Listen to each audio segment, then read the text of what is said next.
after this speaker, we go to Finland and then the European Union.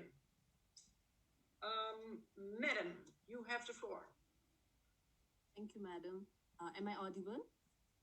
Yes, please. You're loud and clear. Okay, thank you.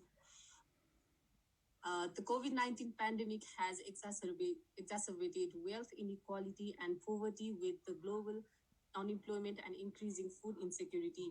As a result, 100 millions, many women were pushed into extreme poverty. The number of undernourished people globally between 83 to 132 million people.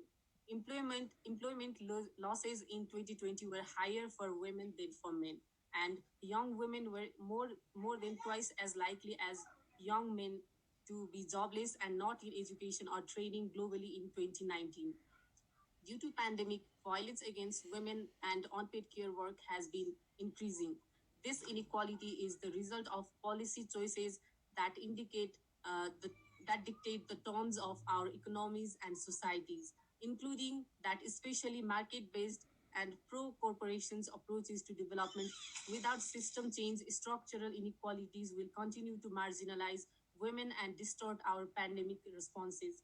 Moreover, women and girls continue to face a multitude of challenges in accessing justice and achieve equality due to gender stereotypes and biases, structural barriers, inequalities, and discrimination.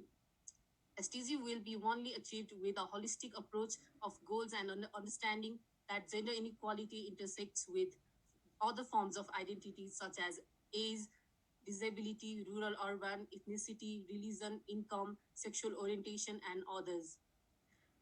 There is a need to strengthen the means of implementation and revitalize the Global Partnership for Sustainable Development. We call for developing and resourcing gender transformative comprehensive social protection systems, including women and girls of all the diversities, promote and fulfill the human rights by ratifying, domesticating, and implementing the conventions and treaties related to ILO Conventions 189 and 190. In accordance with core instruments, incorporate care work as formal work, including by expanding social protection coverage to care workers, increase investments on the public health, education, skills, and human rights rather than militarism. Work policies, especially for women, should be revised because they are the most affected ones. Thank you so much. Thank you very much. It's quite an agenda. And if you allow me, being also a woman, I would like to invite you to next time come with a strategy on how to implement this